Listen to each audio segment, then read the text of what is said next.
hora de poner el tema sobre la mesa. Víctor Hugo Hernández, qué gusto saludarte. ¿Cómo te va? Con afecto, Magda. Bien, pensando en los impuestos y en lo inevitable que pueden ser en determinado momento, ¿no? Decía Benjamin Franklin, los impuestos y la muerte es lo único inevitable, cuando se estaba conformando lo que ahora conocemos como los Estados Unidos, que era necesario, ¿no?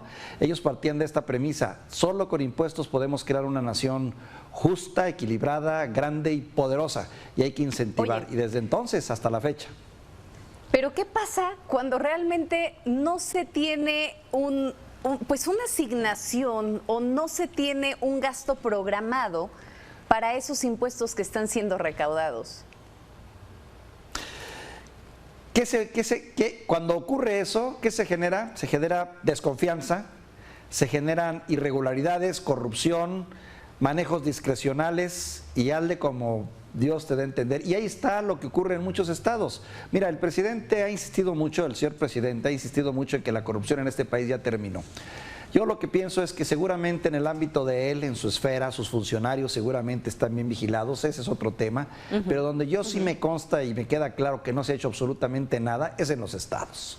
Los estados siguen siendo dominados por la influencia de un gobernador. No estoy generalizando, porque no quiero decir que eso es en todos los casos, pero normalmente así es, donde los gobernadores son dueños y señores de vidas y haciendas y hacen lo que se les antoja, con congresos Pues a es el modo, uso político, con ¿no? fiscalías a modo. El uso político, o el uso partidista, o el uso particular, o el uso patrimonialista, podríamos decir, patrimonial, que se tiene de los recursos en un estado. ¿Por qué? No se rinden cuentas correctamente, no se rinden cuentas en tiempo y forma, y finalmente el ciudadano promedio en muchos estados, y quiero volver a insistir, no estoy generalizando, habrá excepciones seguramente, no ven reflejados lo que dan en impuestos en lo que es la obra pública y los servicios y los bienes. No lo ven en la calidad, no lo ven en la eficacia, no lo ven en la eficiencia, no lo ven en las medicinas, no lo ven en la seguridad, no lo ven en la educación, no lo ven en muchas cosas. Entonces viene la desconfianza natural y la molestia total por el pago de impuestos. Vuelvo a insistir, no estoy generalizando, pero ese es el caso. Sí. Me llamaba la atención lo que ahora nos mencionaba Cintia Karina Flores Ramírez, ¿no? La directora de servicios al contribuyente en Jalisco. Y le preguntábamos, oye, a ver, ¿en qué se está gastando el dinero que pues han recaudado a través de las fotomultas? Decía, bueno, pues sí, generalmente eso se va a todo el tema del mantenimiento de caminos y demás, y se destina de aquel lado, ¿no? No es algo que esté en esta área. Decía, bueno, ¿y qué pasa con el dinero del refrendo? Porque de Jalisco no está cobrando tenencia, pero sí refrendo. Y me decía algo bien interesante, solamente se está llevando el costo administrativo de la actualización de ese mismo padrón. Entonces no tiene otro fin.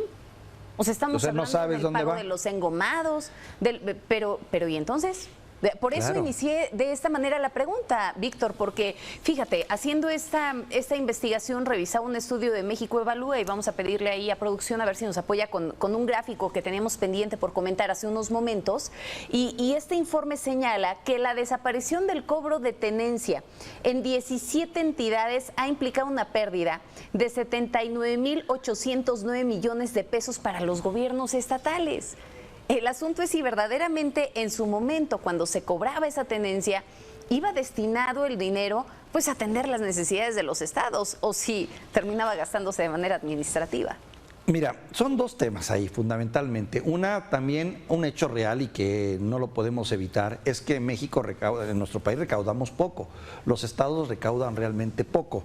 El dato, tenemos algo así por recursos de los municipios en el país, algo así como 70,000 millones de pesos en todos estos impuestos. Imagínate lo que son 70,000 millones de pesos para las necesidades. Equivale al 0.3 del Producto Interno Bruto del país, cuando el promedio en general de los países desarrollados de la OCDE anda en un 2% en lo que recaudan los estados. Entonces, la mayor parte, estados en otros países recaudan un 2%. En México, ya sumado todo, es un 0.3% del Producto Interno Bruto. ¿Qué quiere decir? Que no se recauda lo suficiente y obviamente no se logran cubrir las necesidades de la población como debe de ser. Pero por otro lado también ocurre que te enfrentas a sistemas que en teoría deberían de ser eficaces, eficientes, que deberían de ser flexibles, que deberían de ser sobre todo transparentes, y yo agregaría que deberían sobre todo de verse sus resultados y que también resulta que no lo ves. Porque si fuera una cuestión tan simple de decir, oye, todo lo que se recaude por autos, en el concepto que sea, se va a reflejar en los semáforos, se va a reflejar en la pintura de las calles, se va a ver en la calidad del pavimento, dirías, bueno, pues lo voy a ver, ¿no? Pero cuando no lo ves, y yo siempre me he preguntado, ¿qué ocurre con un dinero? Hay un choque en una X calle y rompen el semáforo. Pasan meses para que ese semáforo se recupere. A la persona que chocó y que tuvo el accidente le cobran, ¿eh? Le cobran el valor del semáforo y los daños que le ocasionó a la vía pública. Lo lógico sería que ese costo inmediatamente se reflejara y ese semáforo estuviera parado al día siguiente. Pero ¿qué pasa? Pasan semanas, meses y a veces ya no lo vuelves a ver, ya no se recupera esa... Entonces dices tú, bueno, entonces ¿de qué estamos hablando? Ese es parte del problema. En otros países sí, los recursos, si es de autos, va para autos, es para la educación vial. Si es de alcohol, va para crear campañas contra el alcohol y la educación que debes de tener para saber tomar. O sea, uno ve exactamente a dónde va cada, pero no es el caso de México desafortunadamente, donde todo se va a una bolsa y en esa bolsa pasan muchas cosas. Pero además te imaginarías de pronto, ¿no? Y pensando concretamente en estos impuestos de carácter vehicular, dirías, bueno, a ver, si tienen un mayor padrón vehicular, pues yo me imaginaría que también están recaudando más, pero no es así, Víctor. Estamos hablando de que en 19 entidades el número de autos empujó al alza los ingresos vehiculares y solamente en 4 la tasa de crecimiento de la recaudación de impuestos fue superior al crecimiento del parque vehicular. ¿Cuáles fueron esos estados? Puebla, Coahuila, Durango y Baja California Sur. ¿Qué pasó en el resto? En los otros 3 estados, en la Ciudad de México, en Jalisco, Guerrero, Quintana Roo, Yucatán, Sonora, Tlaxcala, Baja California, Morelos, Aguascalientes, Campeche, Chiapas y Guanajuato, presentan pérdidas en su recaudación pese a que tienen un mayor parque vehicular. Eso nos lleva a entender entonces, pues realmente o los estados son muy malos recaudadores o definitivamente tiene que ver mucho también con una situación de carácter electorero, ¿no? Que es la parte política que venías comentando hace unos minutos.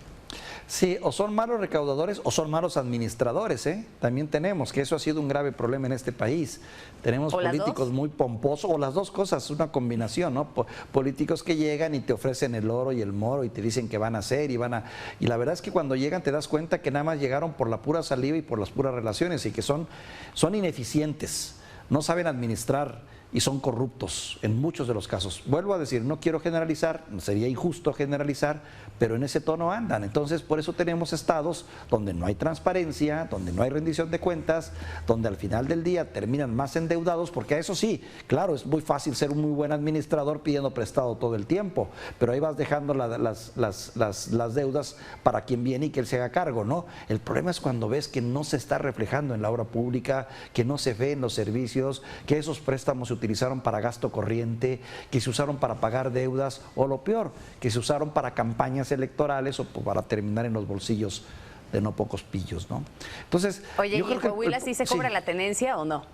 Fíjate que sí se... Ay, qué buena pregunta, perdón. ¿La tenencia en Coahuila la estamos cobrando?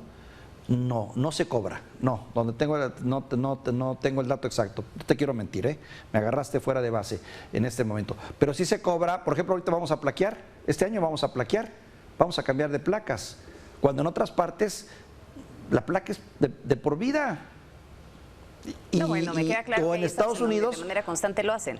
O en Estados Unidos que te van poniendo una calcomanía por periodos, ¿no? Para ver que tengas tu derecho vehicular al día, ¿no? Pero la idea es ir inventando fórmulas para luego sacarte más dinero, ¿no? O la creación de nuevos impuestos. En fin, es un tema sumamente extenso cuando se habla de medidas recaudatorias y más ahora en un momento, Víctor, en donde lo sabemos, las entidades se han visto cortas en temas de dinero porque hubo recortes presupuestales desde nivel federal, ¿no? O sea, esta ley de austeridad sumado a la crisis de la pandemia, sumado a un montón de situaciones, pues ha llevado a que poco a poco vayan disminuyendo también este dinero que se destina a cada uno de los estados. Al mismo tiempo, los estados terminan recortando los municipios y se ven en la necesidad de tener que incrementar nuevos o crear o inventarse nuevos impuestos a fin de poder sacar dinero adicional para salir de todos los compromisos que tienen. Claro, déjame hacerte el comentario nada más. En Coahuila solo se paga el impuesto de control vehicular, cuyo monto pues es en promedio de 1,800 pesos, ¿no? pero esa es la parte que se paga. Pero volviendo a lo que tú señalas, es que volvemos otra vez a la cuestión de ¿qué tanto reciben los estados y si lo que reciben es lo correcto y lo adecuado? Casi la mayoría de los estados, en el 85 o más, 85% dependen de los ingresos federales, de lo que les da la federación. Y se ha creado esa cultura de no desarrollar esa capacidad para que sean los estados y municipios quienes también generen impuestos. Generan muy pocos, ¿no? Que el predial, que el plaqueo, que los servicios especiales, pero párale de contar. Entonces tienen que hacerse de recursos de alguna manera. Entonces, pero aún así, con todo y eso, no dejan de ser recursos importantes también los que se recaudan en el ámbito municipal y estatal. La verdad es que también mucho del dinero, la mayor parte de las veces, se va en un porcentaje altísimo a pagar burocracia. Ahora, yo era de quienes criticaban la burocracia y decía, no es posible que haya municipios y estados tan obesos y que no sean más eficientes para realmente ese dinero repercutirlo en obra pública. Pero entiendo que también pues siempre se necesita un poco de burocracia, sí es necesaria la burocracia. El pregunto es qué tanto, tantito. Sí necesitamos policías, sí necesitamos bomberos, sí necesitamos personal que nos atienda las ventanillas de manera eficiente. Pero luego resulta que, por una razón que no nos explicamos, de repente crecen las nóminas de una manera desproporcionada. Los aviadores, los asesores, un mundo de personal que no viene al caso y que también eso pues lo pagamos con impuestos, terminamos pagándolo con... Al final del día me parece que el punto termina o radica con un asunto de control, ¿no? El poder tener un mayor control de lo que hay, tener un mayor control, en este caso, por ejemplo, de los parques vehiculares, que se sepa concretamente cuántos autos hay. Te puedo garantizar que ninguna de las entidades saben realmente la capacidad o el tamaño de su parque vehicular y se puede llegar a tener ese descontrol. El poder tener al mismo tiempo esa base de datos, como lo comentábamos hace un rato también con Juan María Naveja, ¿no? Una base de datos universal que permitiera realmente el poder, insisto en la palabra, tener un mayor control de lo que se tiene en el país. Mira, ¿sabes inclusive cuántos delitos no lograrías empezar a disminuir si tuvieras un control más específico de cuántos autos, en dónde están, a quiénes le pertenecen? Claro. En fin. Claro, que sería lo más lógico y elemental, ¿no? Y además, yo creo que con todo lo que te piden cuando vas tú a sacar tus placas y todo, pues debería de haber un control más eficiente, saber quién es el propietario del vehículo, saber dónde vive, saber qué características tiene el vehículo. Claro. Y no solo eso, saber también cuáles son tus características para saber si es una persona apta o no para manejar, como ocurre en otras partes. Sabes que aquí también lo que vino a meter un gran ruido en el asunto, los carros chocolate irregulares, que también vinieron a crear todo un universo paralelo a lo que es el control vehicular y un mundo aparte donde ya pues nadie controló nada, surgieron las asociaciones que tenían miles y miles de vehículos y de ahí surgió también todas las irregularidades, ¿no? El gran porcentaje de accidentes que se tienen son con carros con placas que terminan tirados. Llega el tipo, te choca, te pega, sufre el accidente y abandona el vehículo y no vuelves a saber de ellos, porque son carros irregulares. Es un tema extenso y ya veremos también si luego ese recurso por los autos chocolate termina yéndose a tapar baches como lo había planteado el gobierno federal. Víctor, qué gusto encontrarte en este espacio. Nos vemos, nos escuchamos mañana. Magda, te mando un saludo afectuoso.